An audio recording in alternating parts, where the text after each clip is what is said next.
Bueno, buenos días, buen domingo, buen día del Señor.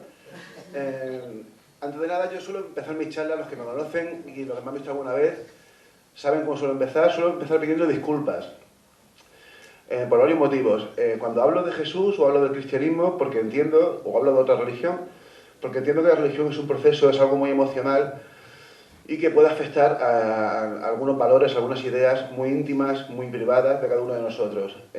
Yo como historiador me tengo que ceñir a lo que la historia dice y en este caso concreto a lo que dicen los propios textos en los que se basa la religión de la que vamos a hablar, que es el cristianismo. Va a ser un poco distinta esta charla a otras cosas que yo tenga previstas, ¿no? A ver cómo sale, es la primera vez que la doy así, pero bueno, yo creo que va a funcionar. Antes de nada también, por supuesto, gracias a Agos, gracias al Ayuntamiento de Agos, gracias a la gente que está currando aquí un domingo. Lo siento, amigos, espero que tengáis un plus. Y gracias a todos ustedes que están aquí. Máximo respeto por estar un domingo con nosotros. Y bueno, a ver, voy a intentar ceñirme a la horita que tenemos de tiempo más o menos. Por favor, cuando veáis, si veis que me paso, decídmelo, porque si no yo puedo tirar aquí hasta esta tarde hablando. A ver, esto va así, ¿no? ¿O no? Vale. Bueno. A ver, la charla se llama así, Cristianismo Primitivo, Mentiras, Verdades y Misterios. Seguro que han escuchado alguna vez esto, Cristianismo Primitivo. ¿Qué quiere decir esto? ¿Alguien se atreve a decir a qué nos referimos? Porque es un cliché, es un lugar común, ¿no? En esto, Cristianismo Primitivo. Bueno, pues para empezar, os voy a comentar una idea que yo creo que es lo que de algún modo trasciende o engloba transversalmente toda esta charla, así como varios de mis libros, que es la idea, la propuesta teórica, que yo creo que está más que defendida, eso no es una teoría, es una realidad, que es que realmente no hubo un cristianismo primitivo, sino que hubo varios cristianismos primitivos. Y no me refiero a herejías, no me refiero a que hubo otros cristianismos distintos al que acabó triunfando, sino que incluso dentro del que acabó triunfando existen cristianismos distintos.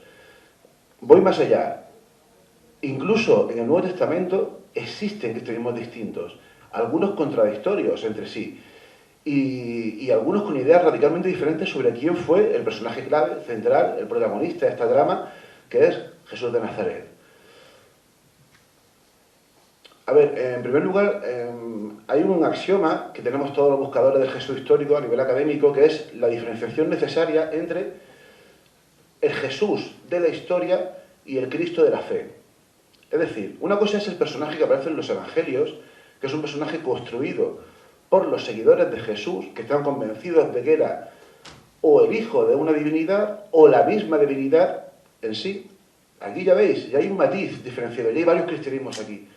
Y otra cosa es el Jesús de la historia, que es el personaje que teóricamente, damos por hecho, existe un consenso amplísimo a nivel académico que existió.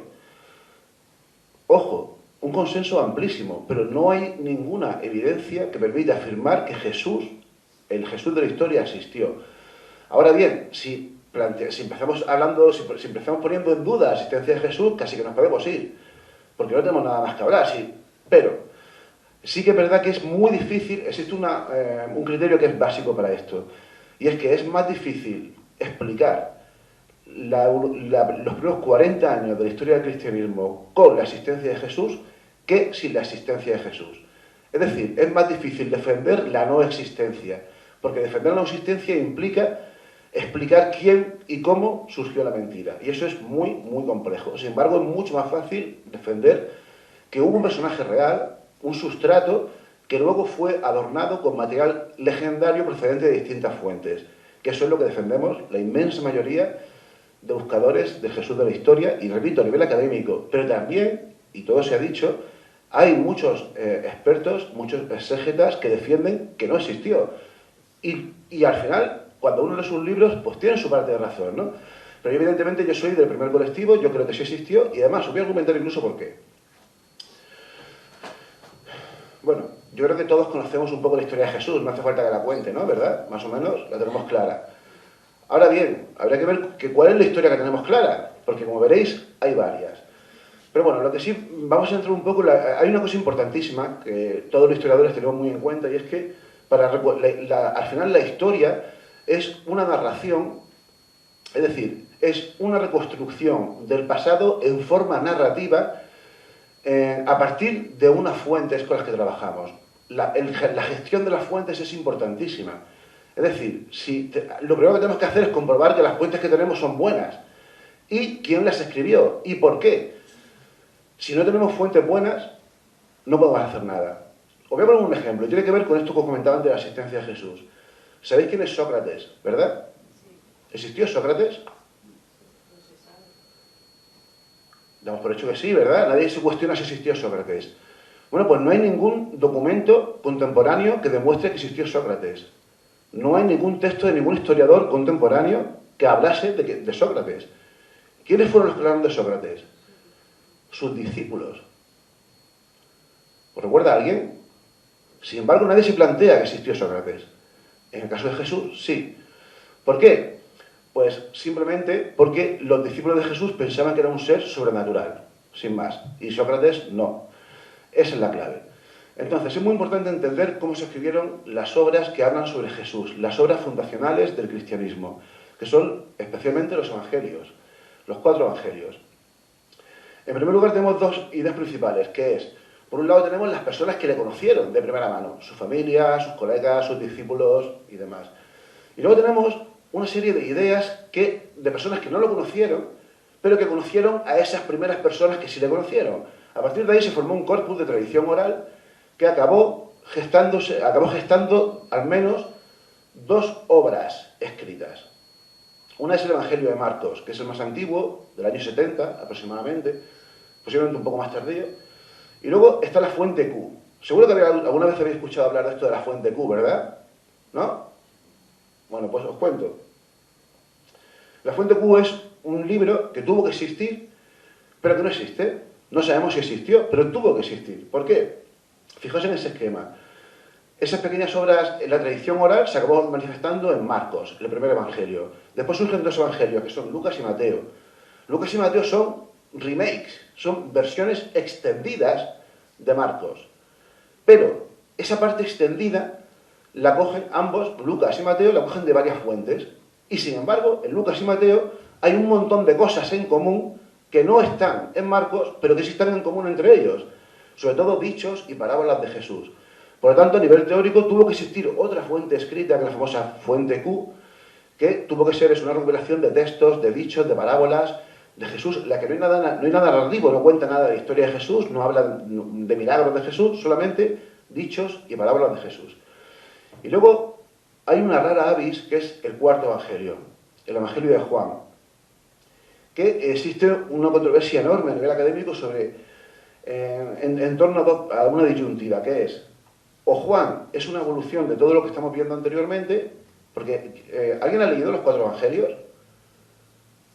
Madre mía, ¿de verdad que no? Soy yo el único que yo... ¿Alguien es... Otra pregunta, quizá un poco más delicada. ¿Sois cristianos? ¿Eres un cristiano practicante aquí? ¿Y no habéis leído el evangelio? Bueno, pues yo invito a que leáis los evangelios a partir de estas ideas. El evangelio de Juan es literariamente muchísimo más avanzado y teológicamente muy distinto a los otros. Además de contener decenas de escenas que no aparecen en los otros. Así que hay muchos exégetas defienden que es una evolución con mucho material inventado por su autor, y otros defienden que hay una fuente perdida, escrita, de la que procede Juan, pero que no sabemos cuál fue, ¿no? Un pequeño Kit Kat. Ninguna de esas obras las escribieron esos autores. Ni Marcos, ni Juan, ni Lucas, ni Mateo. Son inventos, sobre todo de principios del siglo II, de los primeros padres de la Iglesia que empezaron a plantearse quién había escrito esas obras. No fueron ellos, fueron comunidades cristianas distintas, con ideas distintas sobre quién fue Jesús. Pero no fueron ninguno de ellos. Y diréis, ¿cómo lo sabes? Bueno, pues, os lo voy a explicar.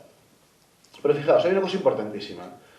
Uno puede esperar, ¿verdad?, que si el proceso es como hemos dicho, Marcos, Lucas y Mateo, pues más o menos Marcos, Lucas y Mateo, que de hecho se conocen ese grupo de evangelios como los sinópticos, porque se podían leer, se llaman así porque se podían leer en paralelo y coincidían, se supone que cuentan la misma historia, ¿verdad? Pues no. Y aquí es donde la cosa se empieza a poner complicada. No es así. Marcos, Lucas y Mateo no cuentan la misma historia, y Juan cuenta una historia totalmente distinta. Para ellos, hablan de 4 Jesuses distintos. En alguna ocasión, muy distintos. ¿Y cómo puede ser esto? Bueno, pues voy a poner varios ejemplos, pero fijaos. Y por eso es lo que os decía, la evolución de la cristología, es decir, la evolución de quién creía en las comunidades cristianas primitivas, que había sido Jesús, dio lugar a que hubiese distintos cristianismos.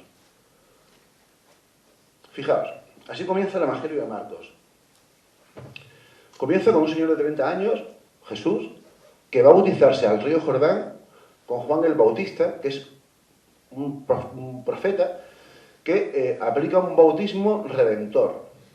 Es decir, un bautismo que quita el pecado.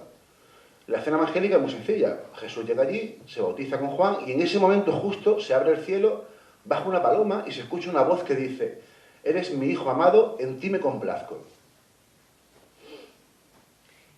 Bien, ¿no? No parece que haya ningún problema en esto, ¿verdad? Pues sí que lo hay. Hay un problema teológico aquí gravísimo.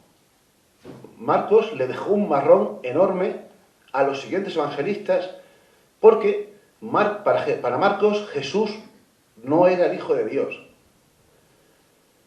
No lo era antes de esta escena, pero sí a partir de esta escena. Este es el momento en el que Jesús, siguiendo la tradición judía, es adoptado por Dios, como los profetas del Antiguo Testamento, que no son hijos de Dios, son hijos adoptivos, son elegidos. Algunos incluso se van al cielo con Dios, pero no son hijos de Dios. Sin embargo, Lucas y Mateo ya estaban convencidos de que Jesús era el Hijo de Dios por la carne. En Marcos no hay ninguna escena del nacimiento virginal, o sea, de la concepción virginal de María. No hay ninguna escena del nacimiento de Jesús. Sin embargo, Lucas y Mateo sí. Solamente en esos 2 evangelios aparece la historia del nacimiento milagroso de Jesús. Lucas y Mateo estaban convencidos de que era el Hijo de Dios. Por lo tanto, si Jesús es el Hijo de Dios, ¿por qué el Hijo de Dios va a bautizarse con un profeta palestino para que le quite el pecado? ¿Es que el Hijo de Dios es un pecador? Lógicamente, eso es un problema teológico grave, ¿verdad? Bueno, pues, fijaos cómo lo solucionaron cada uno de ellos. Mateo introdujo una conversación en la que Juan el Bautista, en el momento del bautismo, le dice a Jesús: pero bueno, ¿quién soy yo para bautizarte? Lógicamente, eres el Hijo de Dios. Y Jesús le dice: mira, déjate de rollos y haz caso a mi Padre, que es el que manda. Pero así solucionó el problema teológico de Marcos. ¿Qué hizo Lucas? Fijaos lo que dijo. O un día que estaba mucha gente bautizándose, pues pasó por allí Jesús, se bautizó y ya está. Como quitándole hierro al asunto, quitándole importancia al tema. Fijaos, esto es más importante de lo que parece. ¿Por qué? Porque estos 2 evangelistas, estas 2 comunidades cristianas, ya estaban convencidas de que Jesús era el Hijo de Dios. Por lo tanto, no tenía necesidad. De hecho, estaban convencidas de que Jesús era el Hijo de Dios y de que había venido a quitar el pecado de la tierra. Por lo tanto, no podía ser un pecador. No tiene sentido, ¿no? Bueno, pues, fijaos lo que dijo el Evangelio de Juan, el 4º evangelio, el más tardío. Fue mucho más allá y directamente dijo que Jesús ni se bautizó siquiera. Directamente. Es más, le puso a Juan el Bautista en una tesitura muy distinta, que es el encargado de anunciar la misión de Jesús, que es esa, ser el Cordero de Dios. El Cordero de Dios que quita el pecado del mundo. Seguro que alguna vez han escuchado esta locución, ¿verdad? ¿Saben una cosa? ¿Por qué dijo esto Juan? Porque los otros evangelistas decían que Jesús entregó su muerte como un cordero que va al matadero. Bueno, pues esto es una tradición judía muy curiosa que sale en el Antiguo Testamento y que se hacía en el día de la expiación, en el Yom Kippur de los judíos, que consiste, es lo que se conoce como el ritual del chivo expiatorio, que consistía en coger un chivo, un cordero, depositar simbólicamente, en forma de pañuelos, los pecados del pueblo sobre ese chivo y dejar al chivo a su suerte en el desierto. Es decir, Jesús asumió ese rol. Yo soy el Cordero de Dios que se quita el pecado del mundo asumiéndolo sobre sí mismo. ¿Vale? Es importante. Bueno, Jesús asumió ese rol según los evangelistas. Habrá que ver si él pensaba eso o no, ¿no? Pero fijaos, aquí tenemos 4 cristianismos distintos. Juan no pensaba que Jesús fuese el Hijo de Dios. Juan no habla nada del nacimiento virginal de Jesús, no habla nada del nacimiento de los Reyes Magos, no habla nada de eso. Para Juan no es el Hijo de Dios. Para Juan es Dios, es una emanación de Dios, es el verbo hecho carne. Seguro que alguna vez han escuchado esto, ¿verdad? Por lo tanto, no tiene sentido, mucho menos sentido tiene, ni siquiera se tuvo que bautizar. Fijaos otro ejemplo más.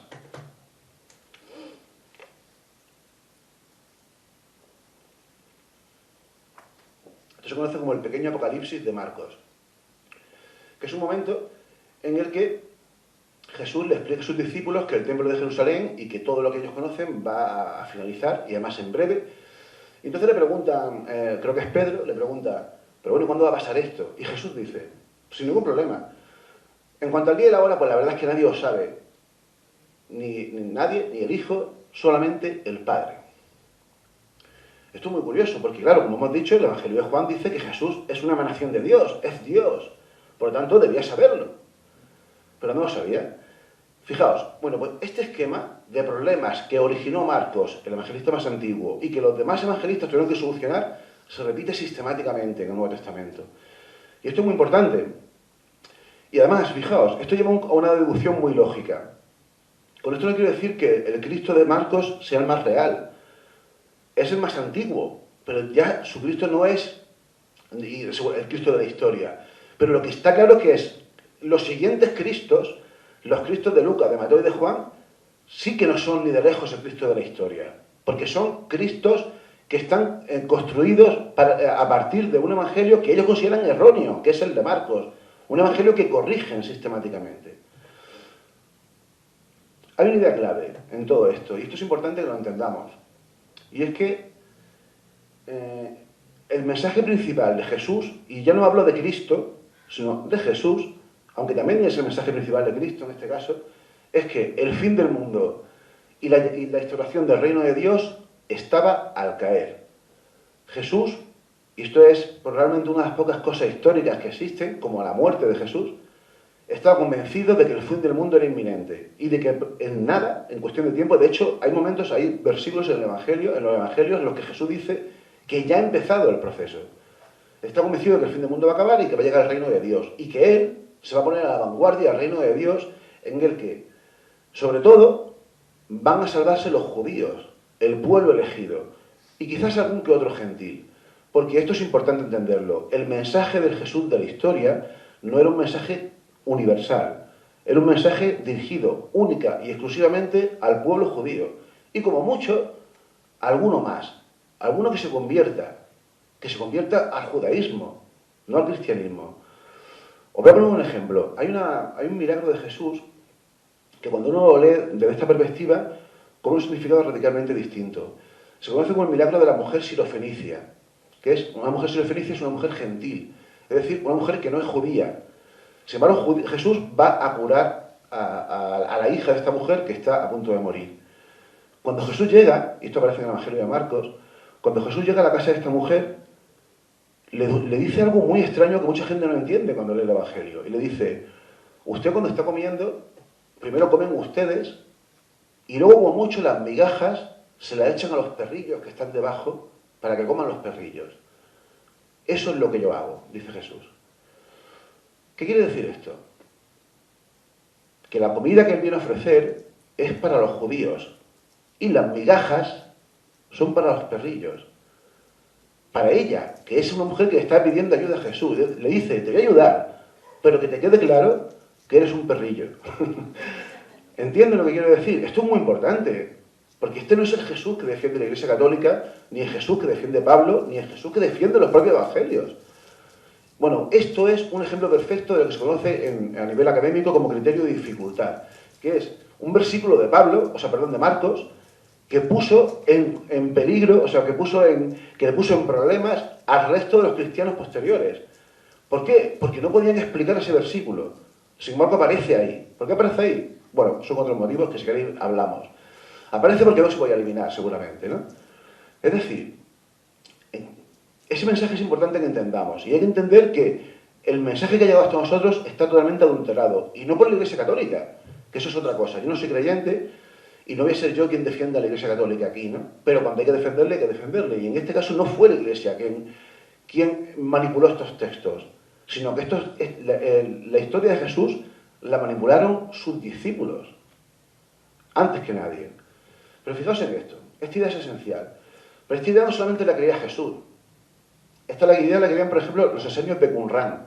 Qumrán es un lugar que está en la orilla del Mar Muerto, en el que un grupo de esenios, no todos, un grupo de esenios, convencidos de que el fin del mundo estaba al caer, se fueron a vivir allí. Y se alojaron pensando simplemente a esperar, absteniéndose, por ejemplo, de tener cualquier tipo de sexo para no procrear, para evitar que hubiese más humanos, porque pensaban que el fin del mundo estaba al caer. Esto es lo que pensaba Juan el Bautista, el que bautizó a Jesús, que también quitaba el pecado, convencido de que el fin del mundo era inminente y que para salvarse había que estar libre de pecado. Esto es lo que pensaba Jesús. Y esto es lo que pensaba un señor que es esencial en esta trama, Pablo de Tarso, el principal apóstol de Jesús, aunque no conocía a Jesús, y el principal responsable del cristianismo tal y como lo conocemos. Es decir, el cristianismo surge del firme convencimiento de que el fin del mundo va a acabar. Y sobre todo, de que va a acabar inmediatamente. A ver, como decimos en Andalucía, había bulla. Es decir, había urgencia. Y para eso, todos ellos se lanzaron a distintas labores, unos proselitistas, como Pablo de Tarso, Jesús, Juan, y otros eremitas, es decir, a esperar en contemplación que esto llegue. Pero el fin del mundo no pasó. Que sepamos, ¿no? No pasó. Y claro, ¿cómo que no pasó el fin del mundo? Habría que explicarlo de algún modo, ¿no? Ya no era urgente. Si no había pasado el fin del mundo, bueno, vamos a intentar racionalizar esto. Algo habrá pasado. Esto es, al fin y al cabo, el que aquí mueve los hilos es Dios. Si Dios ha flemado, porque no va, pues evidentemente Jesús no va a mentir, Pablo no va a mentir, Juan no va a mentir. Si no se ha producido el fin del mundo es porque Dios ha decidido cancelarlo. Eso es lo que pensaron los primeros cristianos. Ha decidido aplazarlo. Ya no hay bulla, así que como no hay bulla, pues toca organizarse. Y así nació la Iglesia Católica. Nació una vez que vieron que las esperanzas mesiánicas, las esperanzas de que el fin del mundo iba a ser inminente, no se cumplieron. Entonces decidieron, bueno, vamos a ver, ¿cómo hacemos? Porque evidentemente todo el templado se va a cumplir. Han pasado 1000 años, esto aún no ha pasado, pero bueno, por eso mismo se organizaron. Ahora voy a hacer un pequeño quiscat. Creo que ya se ha ido Pablo Vergel, ¿no? ¿Se ha ido ya Pablo? Bueno, fijaos, os voy a comentar una historia que no tiene nada que ver con Jesús, o sí. Y es la historia de esta señora. Esta señora es una señora que montó una vidente, bueno, mejor dicho, una contactada, que aseguraba que hablaba con un extraterrestre de un planeta, no me acuerdo cómo se llama, de por ahí, que en el año 54 afirmó que el 21 de diciembre de ese año se iba a producir el fin del mundo. Montó un grupo religioso en torno a ella, un grupo de seguidores, una secta platillista, una secta ufológica de Estados Unidos, que convenció de que esa noche iba a acabar el mundo y que solamente, como no, se iban a salvar los suyos, sus seguidores, el resto iban a morir todos. Bueno, pues resulta que 3 psicólogos, este libro, por cierto, lo tenéis ahí fuera, de una editorial de Pablo Vergel, Cuando las profecías fallan, 3 psicólogos, Lawrence Stinger, Henry Ricken y Stanley Schachter, o algo así, como demonios se diga, se infiltraron en esa secta. ¿Cuál era su objetivo? Su objetivo era ver qué pasaba cuando llegase el 21 de diciembre del 54 y el fin del mundo no llegase. Ellos teorizaron con una idea muy sencilla, que es, el fin del mundo no va a pasar, y damos por hecho que sus seguidores, en vez de coger y decir, señora, usted es una mentirosa, aquí se queda, lo que iban a hacer es lo contrario, enrocarse e intentar argumentar por qué no se ha producido al final el fin del mundo. ¿Qué pasó? ¿Qué creen ustedes que pasó? Pues que efectivamente el fin del mundo no llegó. Esa noche, a las 3 de la mañana, estaban todos rezando en el salón, recitando unos mantras y demás, incluidos los 3 psicólogos, y esa noche, finalmente, a las 3 de la mañana la señora esta bajó y dijo que gracias a que estaban rezando, el fin del mundo se ha conseguido frenar. Y no solamente eso, sino que a partir de ese momento, los seguidores de esta señora se lanzaron a una labor proselitista, es decir, a captar a nuevos seguidores, porque el fin del mundo iba a llegar, pero no esa noche. Y así fue. Esto responde a una teoría, a un fenómeno que esta gente, de lo que esta gente habla en este libro, que se llama disonancia cognitiva.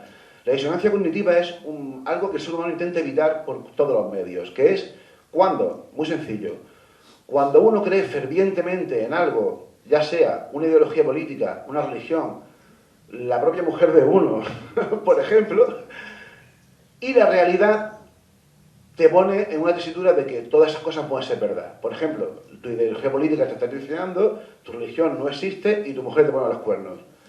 ¿Qué es lo que suele hacer la gente en ese tipo de procesos?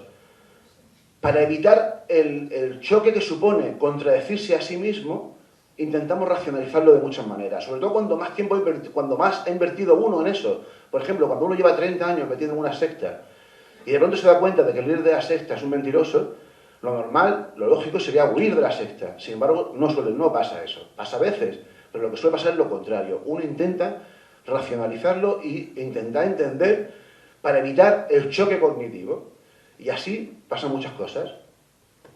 Por ejemplo, esto.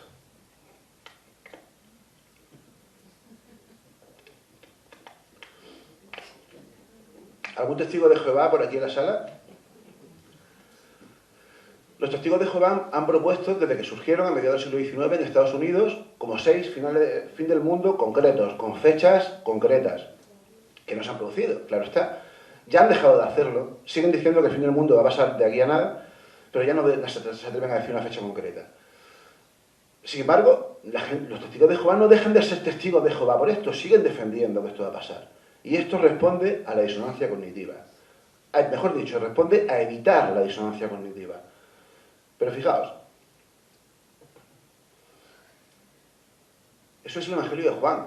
Los cristianos creen exactamente lo mismo que los testigos de Jehová. Que algún día va a llegar el fin del mundo, la segunda venida de Jesús y la instauración del reino de Dios. Y lo siguen defendiendo 2000 años después. ¿Por qué? Porque sus propios textos sagrados lo dicen. Porque Jesús dijo que lo iba a hacer. ¿Entienden? Entonces cuesta mucho tomar conciencia y eso y romper con algo que claramente parece que no va a pasar, ¿no? Pero fijaos, para entender cuándo pasó este momento, cuándo fue la noche esa de la profecía que finalmente no se cumplió. Pongámonos en situación. Jesús, posiblemente un carpintero, quizá un ebanista de Galilea, Galilea de los Gentiles, una región alejada de Judea, alejada de Jerusalén, muy influida por los griegos. Tiene una epifanía, probablemente, se convierte al movimiento de Juan el Bautista, se hace un seguidor de Juan el Bautista y tras la muerte de Juan el Bautista comienza a predicar su propio movimiento, su propia idea, que está claramente influida por la de Juan el Bautista. Empieza a predicar por las zonas humildes de Galilea, sobre todo por todo el entorno del mar de Galilea, el mar de Tiberíades, especialmente entre pescadores. Pescadores, agricultores, gente iletrada, a la que él acaba convirtiendo en su movimiento, que está dirigido por él y por 12, que simbolizan a las 12 tribus de Israel. Ese movimiento va poco a poco prosperando hasta que ya tiene una cierta magnitud. Y finalmente el propio Jesús, convencido de que es el Mesías, que los judíos esperaban que iba a llegar, se presenta en Jerusalén, da un golpe sobre la mesa y dice, aquí estoy yo. Y claro, eso por el motivo que sea, que luego lo podemos discutir, acaba levantando una serie de problemas, sobre todo entre los judíos y entre los romanos, y acaba muriendo en la cruz. Imaginaos cómo se tuvieron que quedar sus discípulos. El que pensaban que era el Mesías elegido, lo matan de la manera más chunga que podían matar a nadie en ese momento. No sé si sabéis cómo muere la gente en la cruz. No está Miguel Ángel, pero lo podía explicar perfectamente. La gente en la cruz no moría a la media hora. Podían tardar 4 o 5 días en morir y morían asfixiados, morían por el propio peso de estar así, porque para poder respirar, por eso, fijaos, en todas las representaciones que hay de Jesús o de crucificados, se suele poner una madera en los pies. Esa madera en los pies se ponía para aumentar la tortura, para que ellos se pudiesen apoyar en los pies para poder abrir el pecho y respirar. Pero llegaba un momento que estaban tan cansados que acababan falleciendo. Era una muerte terriblemente agónica y dura. El Mesías de este grupo, no sabemos cómo fue el grupo de Jesús, si muy grande o muy pequeño, pero sea como fuere, el Mesías murió así. Imaginaos, ¿no? Eso es lo que tuvo que provocar en los seguidores de Jesús. ¿Qué es lo que provocó? Pues un intento de racionalización, como hicieron los seguidores de la Sister Tendra esta, cuando la señora dijo que el fin del mundo no iba a llegar esa noche.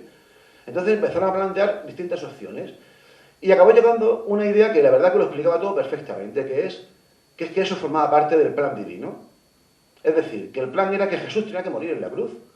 Jesús tenía que morir en la cruz por nuestros pecados. Y a esa conclusión llegaron todos. Es la conclusión obvia, y es la conclusión que aparece en los evangelios. Seguro que alguna vez lo había escuchado, ¿no? Por ejemplo, en el momento de la Eucaristía, cuando dice Jesús, tomad y bebed todos de él, porque este es el cáliz de la sangre, sangre de la alianza nueva y eterna que será derramada por vosotros. Ole, al final queda una misa.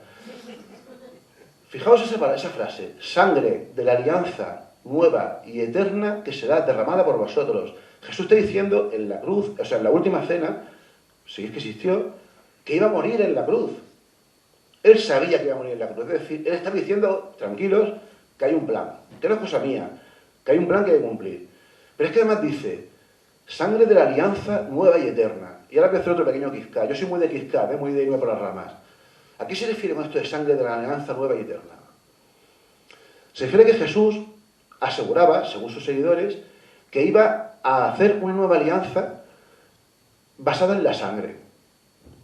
¿Cuál es la alianza anterior basada en la sangre? ¿Alguien la puede imaginar? ¿Quién ha dicho qué? Bueno, la alianza de Jesús, perdón, la alianza de Dios con Abraham, que es cuando le dijo, cortaros el prepucio. No es coña, ¿eh? Cortaros el prepucio. La sangre esa es la sangre de la alianza para el pueblo judío. Ahí es cuando nació el pueblo judío. Los judíos son una familia. Son la familia de descendientes de Abraham y de Jacob. Y la sangre, la circuncisión es la que marca eso. Jesús cuando dice sangre de la alianza nueva y eterna, lo que está haciendo según los evangelistas es lanzar una nueva alianza que, según, repito, los evangelistas, no según el Jesús de la historia, porque esta cena no es histórica, una nueva alianza que ya no era con los judíos, sino con toda la humanidad, y que ya no era temporal, sino eterna. Sigamos. Claro, de pronto, una vez que murió Jesús en la cruz, una vez que surgió este proceso de racionalización, llegaron a la conclusión de que aquello formaba parte de un plan divino, por lo tanto, pues no hay que preocuparse. Dios mueve los hilos, Dios propiciará. Entonces empezaron a buscar entre sus libros sagrados, entre el Antiguo Testamento, pistas que permitiesen entender ese plan. Entonces empezaron a encontrar un montón de referencias en los antiguos profetas que parecían vaticinar a Jesús, a la llegada de Jesús, ¿no? ¿Por qué? Porque seguían siendo judíos. Todos los primeros seguidores de Jesús eran judíos.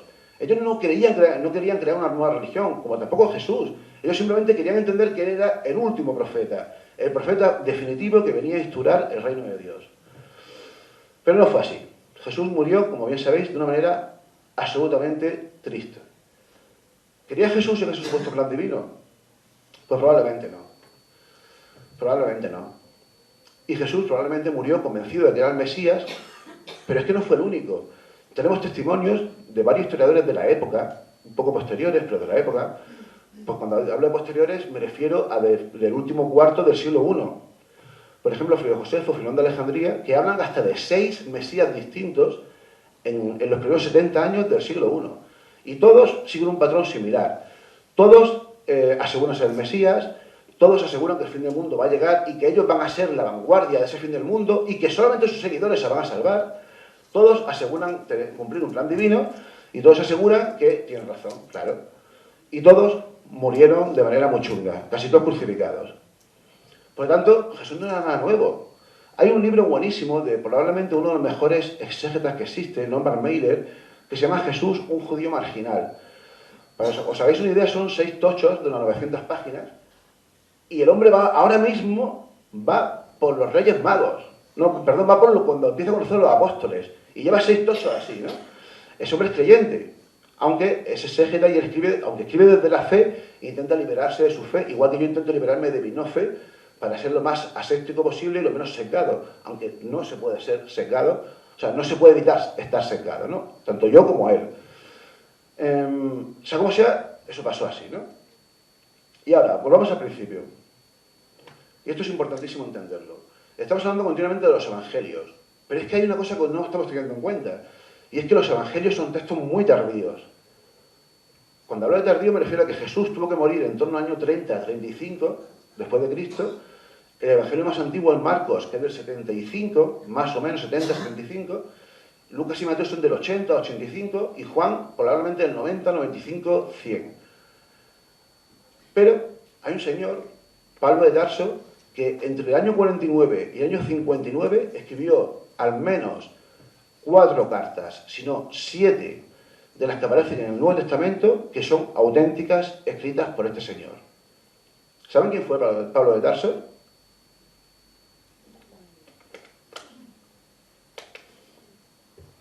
En Pablo está la clave. Fijaos, antes, este mismo esquema que os he puesto antes, ¿no? Pero antes yo he omitido deliberadamente a Pablo de Tarso ahí. ¿Por qué? Porque Pablo de Tarso es un señor muy complicado y que yo os aseguro que si leéis el Nuevo Testamento desde esta perspectiva que os estoy contando, la verdad es que la verdad es muy diferente a lo que parece. Os cuento. Pablo de Tarso aparece, como os digo, en 7 de las cartas que aparecen en esta colección de libros que es el Nuevo Testamento. La Iglesia Católica las adjudica hasta 12, pero no es cierto. De hecho, de esas 7 seguro que son 4, pero hay 3 con bastantes dudas. Pablo de Tarso fue un judío, fue un fariseo, probablemente como Jesús también. Si queréis, luego podemos hablar de esto, de que Jesús fue un fariseo, porque tiene su magia. Pablo fue un fariseo que persiguió a los cristianos. Seguro que alguna vez habéis visto alguna película o habéis leído la famosa conversión de Pablo que iba camino de Damasco, tuvo una epifanía y se cayó del caballo, ¿no? Bueno, pues eso no lo cuenta Pablo. Eso aparece en otro de estos libros que se llama Hechos de los Apóstoles, que seguro que saben cuál es, ¿no? El Hechos de los Apóstoles es un libro escrito por un seguidor de Jesús muy tardío que contradice, cuando habla de Pablo, contradice abiertamente lo que el propio Pablo dice. Pero cuando digo abiertamente con una cara dura y brutal. ¿Por qué? Por esto, fijaos. En esa carta, la carta a los Gálatas, que es una de las cartas más antiguas de Pablo de Tarso, hay un momento en el que dice, la pueden leer ahí, pero hay un momento en el que dice que él no conoció el cristianismo gracias a otros cristianos. Es decir, no conoció a los apóstoles, no conoció a ningún cristiano, sino que él tuvo una revelación personal, divina. ¿Qué es lo que está diciendo Pablo aquí? Lo que está diciendo es que su evangelio es mucho más válido que el evangelio de Pedro, Juan y Santiago, que los menciona aquí también. Santiago es uno de los hermanos de Jesús, que es mucho más válido que el evangelio de los otros, que son los que están predicando en Jerusalén. ¿Por qué? Porque su mensaje es posterior. Porque sí, los otros conocieron a Jesús en vida, Pablo no. Pero Pablo ha tenido el honor de recibir un mensaje especial de Jesús desde el más allá, en el que le dice que su misión es predicar, fijaos lo que dice al principio, predicar entre los gentiles. Es decir, no predicar entre los judíos, sino entre los gentiles. Esto es muy importante porque la iglesia de Jerusalén, liderada por Juan, por Pedro y por Santiago, el Jacobo, el hermano del Señor, el hermano de Jesús, predicaban entre los judíos. Fijaos, en las cartas de Pablo ataca a estos tres y a la iglesia de Jerusalén diciéndole, llamándole la iglesia de la circuncisión o la iglesia de la sangre. ¿Por qué? Porque la iglesia de Jerusalén, que seguramente se mantenía más fiel al mensaje original de Jesús, exigía que antes de convertirse al nuevo movimiento había que hacerse judío. Sin embargo, Pablo, que era judío, pero era romano, era ciudadano romano, permitía que la gente se hiciese a esta nueva religión sin tratamiento de sangre, sin la circuncisión. Y no solamente la circuncisión, sino los 600 y pico principios que aparecen en el Deuteronomio, que es la segunda ley de los judíos. El judaísmo es una religión imposible de cumplir. Imposible. Y los judíos lo saben. Por eso existe la Misná o el Talmud. La Misná y el Talmud son libros en los que los propios rabinos judíos intentan hacer posible practicar la religión. Porque hay leyes que entran en conflicto unas con otras, ¿no? Bueno, pues, esto es muy importante. Porque este señor es el primero que escribió documentos cristianos. Las cartas de Pablo son cartas que estaban escritas a comunidades que él había fundado. Por eso son cartas a los Galatas, cartas a los Efesios, cartas a los Romanos.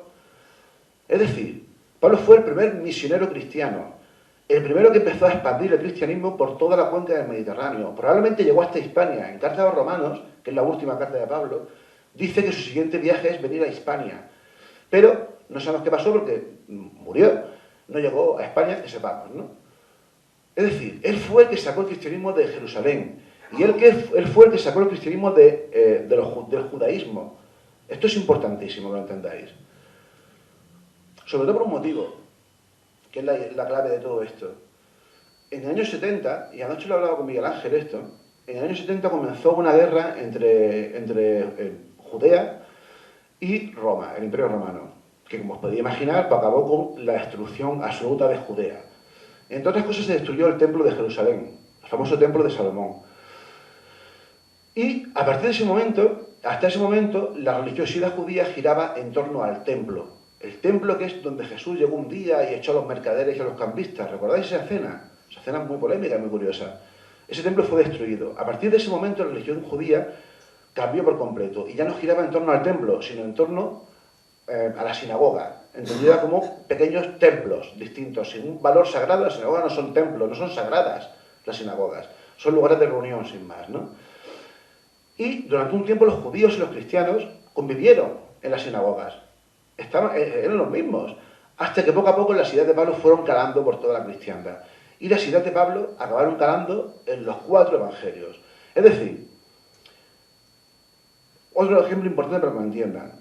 Si leen las 4 cartas o las 7 cartas auténticas de Pablo, Pablo no cuenta nada de Jesús. Nada. O sea, él no dice nada de su vida, no dice nada de que nació de una virgen, no dice nada de sus milagros, no utiliza ni una sola de sus parábolas. Las cartas de Pablo son cartas que él escribe a comunidades que él había fundado regañándoles. Casi siempre porque se habían desviado de la teología que él defendía o porque le habían liado por alguna historia, ¿no? Pero en vez de usar el mensaje de Jesús, que sea lógico, ¿no? Porque estaría más legitimado que decir, esto es lo que Jesús dijo, que es lo que dicen los curas hoy en día, esto es lo que Jesús dijo, él no hizo eso. A Pablo solamente le importa una cosa, que es, mejor dicho, 2 cosas, la muerte y la resurrección de Jesús.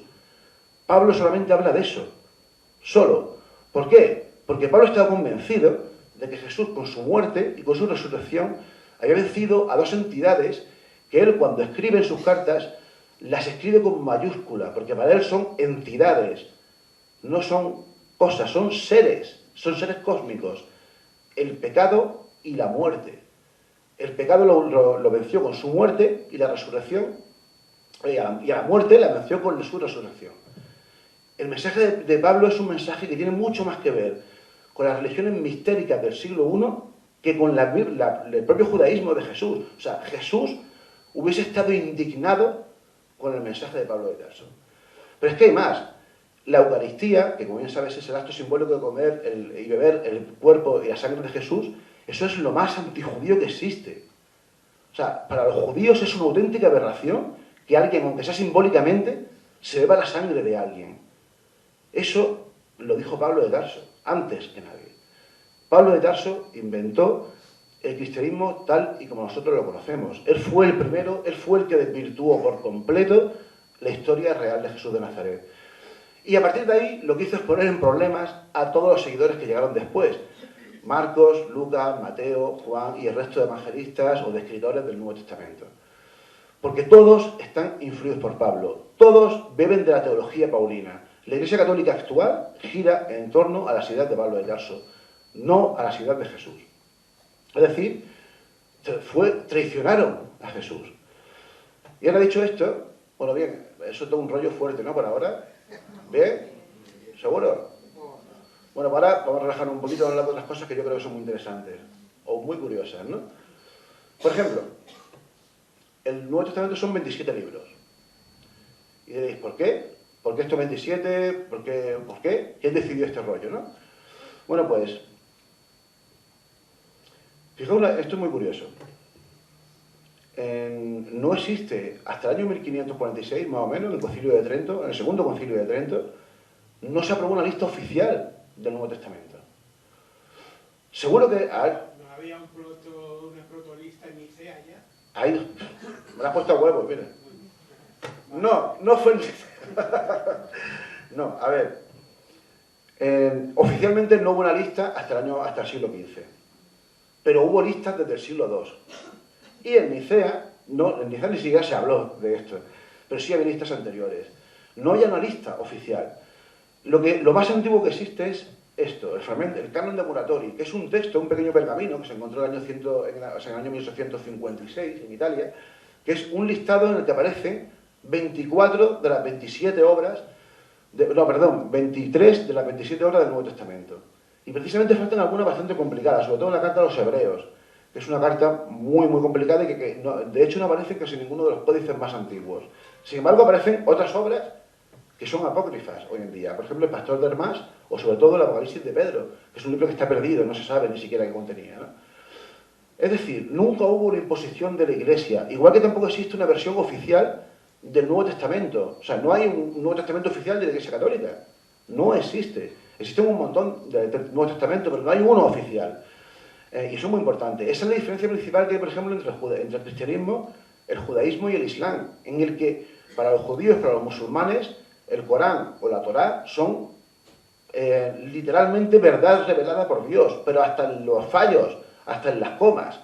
Pero no el Nuevo Testamento. El Nuevo Testamento no es un libro revelado, no son obras reveladas por la divinidad, son obras de seguidores de Jesús, según la Iglesia Católica, sin más.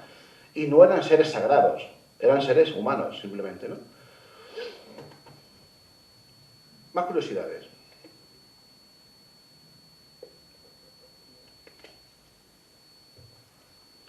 ¿Cómo vamos de tiempo? ¿Bien? Sí. ¿No tienes la idea detrás? Bueno, el Evangelio de Marcos se escribió, como decía, en el año 70. Marcos no dijo nada del nacimiento milagroso de Jesús, no dijo nada del portal de Belén, no dijo nada de los Reyes Magos, no dijo nada de esto. Pero dijo algo muy curioso.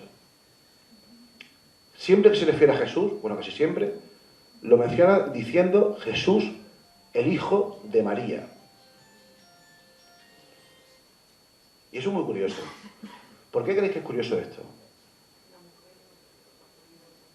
Porque lo normal en el mundo judío es que dijesen Jesús, hijo de su padre, sea quien sea su padre, ¿no? Pongamos que sea José. Jesús ben Yosef. Jesús, el hijo de José. Sin embargo, Marcos lo llama Jesús, el hijo de María. Esto es un marrón fuerte, ¿eh? ¿Por qué? Porque no lo explica Marcos. Marcos, con perdón, fue muy cabrón. Dejó muchos problemas de ese tipo a sus seguidores y a los siguientes evangelistas, que los tuvieron que explicar. ¿Por qué el hijo de María? ¿Es que acaso había sido madre soltera? ¿Saben ustedes lo que es una madre soltera en el judaísmo? Es que era una viuda, da igual, aunque fuese viuda, tuvo que tener un marido, el padre de Jesús. Es que era el hijo de Dios. ¿Y por qué no lo dijo? ¿Por qué no dijo Marcos, Jesús, el hijo de Dios? Esto es un marrón. Sobre esto se han planteado un montón de opciones, muchas, entre las que está, por ejemplo, que fuese un bastardo, ¿no? Un hijo no reconocido, que fuese fruto de una infidelidad o fruto de un amor fuera del matrimonio, muchas ideas de este tipo. Todas son ideas evidentemente polémicas. Pero sea cual fuera la verdad, lo que es cierto es que los siguientes evangelistas, Lucas y Mateo, lo intentaron solucionar. ¿Y qué es lo que hicieron? A ver, cuando hablo de Lucas y Mateo, no hablo de dos señores concretos, me refiero a las comunidades de Lucas y Mateo. Esas dos comunidades lo solucionaron de dos formas distintas. Según Lucas, era el Hijo de Dios. Un ángel se apareció a la Virgen María y le dijo que iba a quedar embarazada sin ayuntamiento carnal y que iba a nacer el Hijo de Dios, al que llamarían además Emmanuel. Curiosamente no lo llamaron Emmanuel, le llamaron Jesús, pero bueno. Y entonces, y esto es muy curioso, según el Evangelio de Lucas, esta gente, Jesús, María y José, vivían en Nazaret y fueron hasta Jerusalén, hasta Belén, porque en ese momento hay un censo de un emperador romano que obligaba a que todos se fuesen a censar en su lugar de nacimiento, cosa que es mentira, eso nunca pasaba así.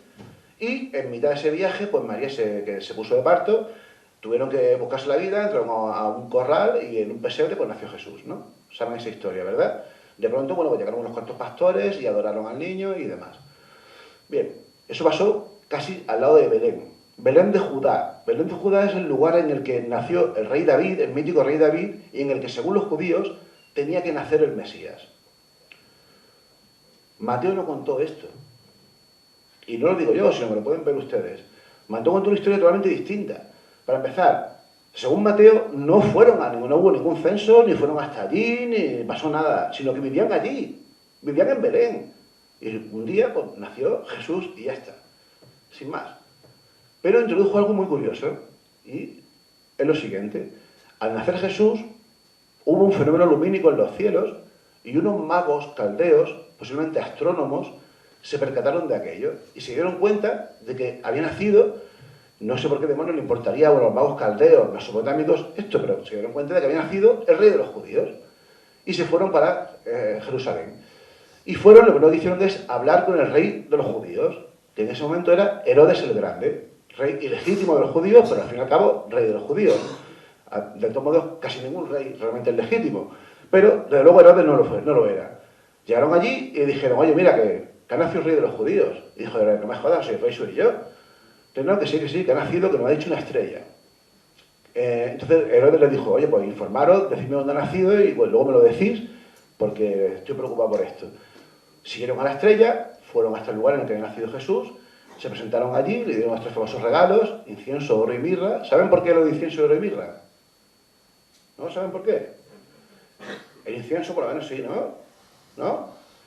Bueno, pues lo digo. El incienso, el oro y la mirra. El incienso es porque representa el poder sacerdotal de Jesús. El incienso representa la religión. El oro porque representa la realeza de Jesús. El oro representa que Jesús es el hijo de la estirpe de David. Y la mirra es una hierba aromática que se usaba para embalsamar a los cadáveres. Y eso es lo que está haciendo de algún modo vaticinar la muerte de Jesús.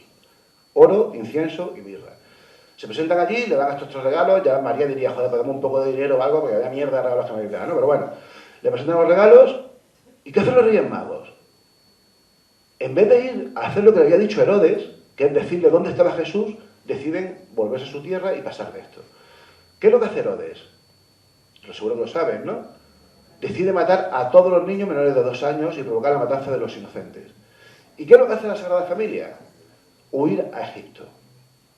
Está un tiempo en Egipto, hasta que 2 años después fallece Herodes y vuelven a su tierra. Pero en vez de volver a Judea, se van a Nazaret.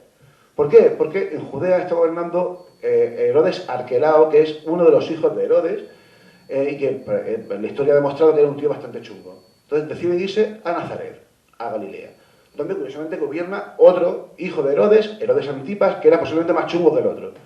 Pero se van allí. En cualquiera de los 2 casos, Jesús, en ambos casos, nace en Belén y luego vuelve a Nazaret. ¿Por qué nace en Belén? Porque el Mesías tenía que nacer en Belén, sin más. ¿Por qué vuelve a Nazaret? Pues porque Jesús, por todos sus seguidores, era conocido como Jesús de Nazaret, sin más. Porque estos 2 cuentan 2 historias distintas. Estos 2, además, ofrecen genealogías en las que aparece un listado de nombres, desde, en un caso, desde Abraham hasta Jesús, y en otro caso, desde Adán y Eva hasta Jesús. ¿Por qué? Y esto es muy curioso. ¿Por qué en Lucas la genealogía es desde Adán y Eva hasta Jesús? ¿Y por qué en Mateo es de Abraham hasta Jesús? Patrilineal. Porque Mateo aún conserva un regusto judaizante y para Mateo es el Mesías de los judíos. Pero para Lucas es más allá que eso. No es el último heredero de la lista de los reyes judíos, sino que es el último heredero de la lista de Adán. ¿Entendéis? Es mucho más amplio su idea, ¿no? Pero es que hay más. ¿Qué significa esto de la estrella de Belén? Y dejando al margen lo que diga JJ Benítez, de que era un ovni y demás, ¿no? ¿Qué significa esto de la estrella de Belén? Lo que está diciendo Mateo con eso es que hubo unos astrólogos que vieron en el cielo, en una estrella, que iba a pasar eso, el nacimiento de un ser especial. Sin más, no hay nada más en todo esto, ¿no? Pero bueno, sigamos, que ya me queda poco tiempo. A ver. Me queda realmente poco tiempo. Me gustaría hablaros de esto, pero es que se me va a llevar mucho tiempo aquí con esta, así que voy a avanzar. ¿Sí? Bueno, seguro que conocéis estos 2 cuadros, ¿no? De Da Vinci, la Virgen de las Rocas. ¿Conocéis estos 2 cuadros? Veis que hay claramente diferencias, ¿verdad? Fijaos, en el cuadro, el original, que es el que está a la izquierda, se ve a la Virgen María, se ve a un ángel que está señalando con un dedo al personaje que está a la derecha de María. ¿Lo ven? Y abajo hay otro personaje. ¿Cuál de los 2 es Jesús?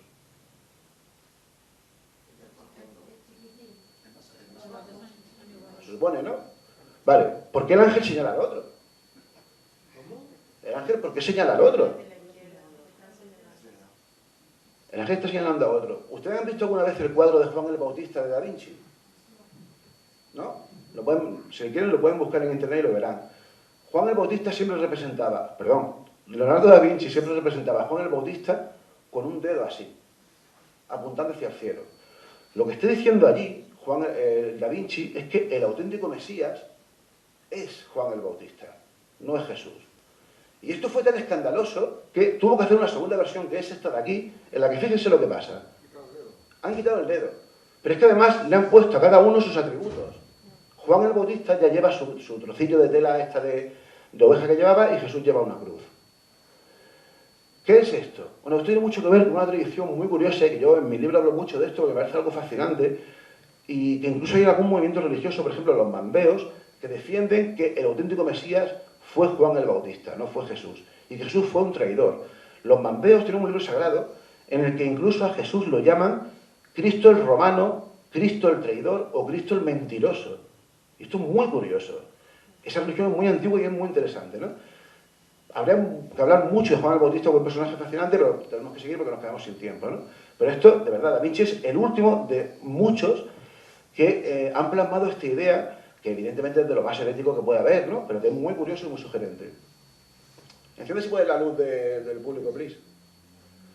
Fijaos en esto.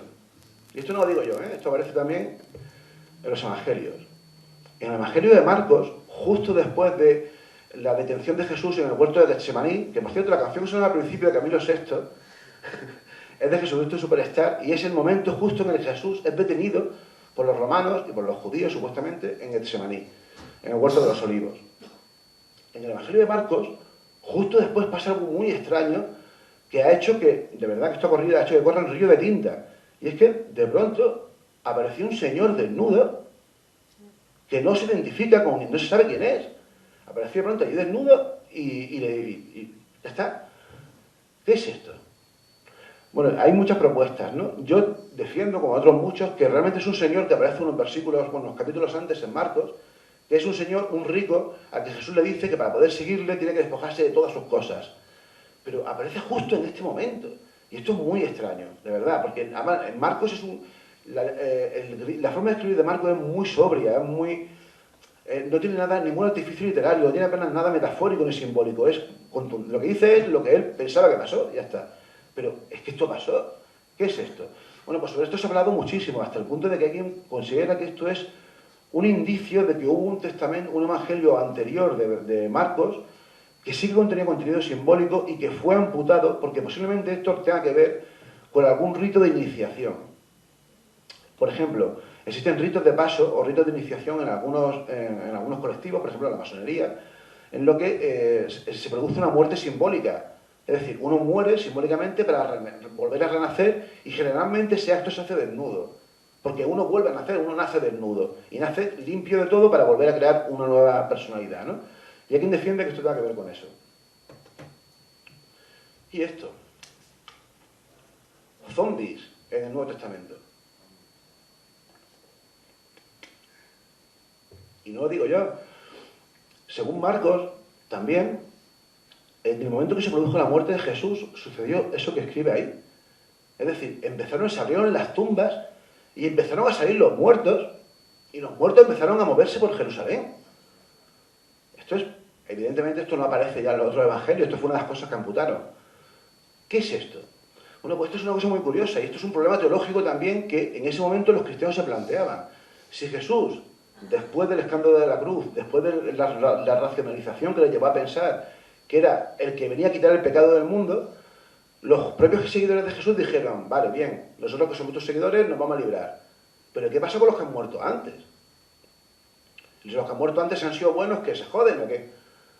Entonces surgió una tradición que es lo que se conoce como el descenso de Jesús a los infiernos, que es una tradición que aparece en muchos evangelios apócrifos, que considera que Jesús, según el evangelio, solamente durante algunos momentos de la cruz, o durante los 3 días, los 2 días realmente, que estuvo muerto, bajó a los infiernos para rescatar a los justos. Eso está en el credo todavía. Claro, exacto, en el credo de los apóstoles. Y hay decenas de representaciones en las que aparece eso, que es Jesús pisando a algún demonio, no sé si lo ven bien, y sacando a los justos del infierno.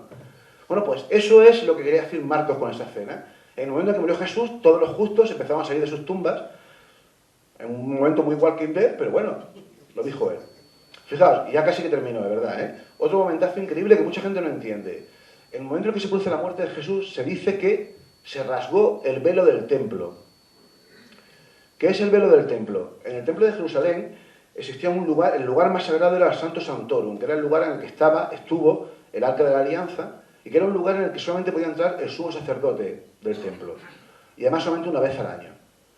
Ese lugar estaba separado del resto del templo por una cortina, por un velo, y claro, eso hacía que nadie, ni por supuesto ninguno, solamente el sumo sacerdote y su aprendiz, que era que cuando él muriese lo podría acceder allí. Entonces, según Marcos, en la muerte de Jesús, simbólicamente, se rasgó el velo del templo, se rompió el velo del templo. ¿Qué quiere decir esto? Que a partir de ese momento, Dios ya no era exclusivo de la Iglesia, me refiero de la casta sacerdotal, sino de todos. Dios estaba al acceso de todo el mundo, ¿no? Y ese mensaje es muy bonito, pero ese mensaje no lo ha defendido la Iglesia Católica, al final también, ¿no? Eso fue una de las cosas que Lutero, por ejemplo, durante la Reforma, defendió, que es el acceso libre a Dios sin intermediarios, sin gente que te diga, sin curas, que te digan cómo hay que interpretar la religión, las escrituras y los dogmas. A ver. Voy a pasar de esto, pero sí que me voy a ir a esto. Y ya con esto termino. Es que hay una cosa que caracteriza el movimiento de Jesús, es la presencia de mujeres. Las mujeres son importantísimas en la historia de Jesús. Empezando por su madre, como ya creo que ha quedado claro, ¿no? Su madre era un personaje muy especial. No sabemos por qué le llamaban el hijo de María, pero algo había con María para que él fuese llamado así. No lo sabemos, se puede especular mucho. Pero es que además, en el movimiento de Jesús había muchas mujeres. Y no solamente eso, tenía un papel muy especial y que casi siempre ha sido pasado por alto, sobre todo porque la Iglesia la construyeron hombres y anularon por completo el poder de la mujer como mensajera o como discípula de Jesús. Pero Jesús no lo pensaba así. Es verdad que Jesús eligió, según los evangelistas, que habrá que ver si decía la verdad, a 12 hombres, para que fuesen los 12 apóstoles, que representaban a las 12 tribus de Israel, pero también a los 12 meses del año, pero también a los 12 signos del zodiaco. Pero había muchas mujeres. Y además, ahora veréis algo que os va a sorprender, yo creo. Hay un versículo de Lucas 13, en el que se dice que a Jesús, es un versículo muy famoso, en el que se presenta por primera vez a María Magdalena. Y se dice que a Jesús le seguían varias mujeres. Entre ellas, María Magdalena, a la que Jesús había extirpado 7 demonios, Susana, Juana y alguna más. Y luego le termina diciendo, estas mujeres le propiciaban, según la traducción, le propiciaban o le ayudaban con sus bienes. Eso es una cosa que cuando uno lee así un poco a vuela pluma el Evangelio, pues le puede pasar desapercibida, pero la importancia de eso es trascendental. ¿Cómo que había mujeres que ayudaban a Jesús y al movimiento con sus bienes? ¿Quiénes son estas mujeres? Es más, ¿cómo que tenían bienes? Las mujeres en el mundo judío no podían tener bienes. Porque, para que os hagáis una idea, si una mujer quedaba viuda y tenía hijos varones, eran sus hijos los que le daban. Ella no. Ella quedaba bajo la custodia de sus hijos y si querían la cuidaban, si no, no. Si una mujer moría y no tenía hijos varones, si tenía hermanos, era su hermano el que le daba. Es decir, el único caso para que una mujer viuda tenga bienes es que no tenga hijos, ni hermanos, ni... Todas estas mujeres eran viudas. Hay otra posibilidad, que es que fuesen gentiles, es decir, que no fuesen mujeres judías. Pero claro, la cosa se pone mucho más jodida, porque si son todas las mujeres que siguen a Jesús eran mujeres no judías. Eso ya sería una cosa muy extraña, porque los judíos tenían y tienen prohibido, según su norma religiosa, tener contacto con los gentiles. Y hay otra opción, que es la que la Iglesia Católica usó, al menos para explicar el problema de María Magdalena, que es que eran prostitutas. Las prostitutas podían ser judías y podían tener bienes. Pero vamos, entonces, ¿qué me estás diciendo? ¿Que todas las mujeres que siguen a Jesús eran prostitutas? Esto es un marrón, y esto es más importante de lo que parece. Y sobre todo si tenemos en cuenta una cosa, y prometo que ahora ya sí que termino. Jesús es detenido en el huerto de Getsemaní. Todos sus discípulos huyen, todos. Pedro, incluso, según los propios evangelios, lo llega a negar 3 veces. Sin embargo, sabemos lo que pasó después. Sabemos que fue crucificado, que fue enterrado y que resucitó al tercer día. ¿Por qué lo sabemos? por las mujeres. Son mujeres las que están frente a la cruz, y eso lo dicen los 4 evangelios. Son mujeres, siempre con María Magdalena a la cabeza, las que están en el enterramiento de Jesús. Y lo sabemos por los 4 evangelios, excepto por el evangelio de Juan, que mete a 2 hombres, que mete a Nicodemo y a José de Arimatea. Y son mujeres las primeras que llegan también en los 4 evangelios y descubren que el sepulcro está vacío, que Jesús ha resucitado. Esto no tenía importancia si no fuese porque en el mundo judío las mujeres ni siquiera podían testificar en un juicio. No tenían valor testificial porque se daba por hecho que podían mentir. Sin embargo, los autores de los evangelios colocaron a mujeres en los momentos esenciales de la historia de Jesús, la muerte y la resurrección de Jesús. No me digan que no es alucinante esto, ¿verdad? Que nunca han empezado a pensar esta idea. Esta idea es acojonante, porque esto hace que el cristianismo tenga al menos para mí, adquiera un matiz muy diferencial. El cristianismo es una religión que nació gracias a mujeres. Sin embargo, luego llegó un listo, Pablo de Tarso, y anuló por completo esta idea. Fueron mujeres las primeras que fueron testigos de esto, fueron las que vieron estos acontecimientos. De hecho, fijaos, en las primeras críticas que surgen contra el cristianismo en el siglo II, les atacan a los cristianos, acusándoles precisamente de que las testigos de los hechos más sobrenaturales de Jesús, que son la resurrección, fueron mujeres. ¿Por qué alguien va a inventar? Si esto fuese mentira, que fuesen mujeres las que vieron estos sucesos, nadie le hubiese inventado algo que le ponga en problemas. Ya que te lo inventas, te inventas que fueron hombres. ¿Me entienden? Sin embargo, usó Marcos y todos los demás dijeron que fueron mujeres. Y siempre con María Magdalena a la cabeza. Apóstol de apóstoles. Y ya termino. ¿Saben quiénes fueron los gnósticos? Los gnósticos fueron un grupo cristiano del siglo II, siglo I, siglo II, sobre todo siglo III, que daban por hecho que la auténtica heredera del mensaje de Jesús fue María Magdalena. No fue Pedro, ni fue Juan, ni fue Santiago, ni fue ninguno de estos. Fue María Magdalena. Y en sus evangelios, entre los que está el evangelio de María Magdalena, le reconocieron la importancia que Pablo de Tarso les quitó. Muchas gracias, ha sido un placer y gracias.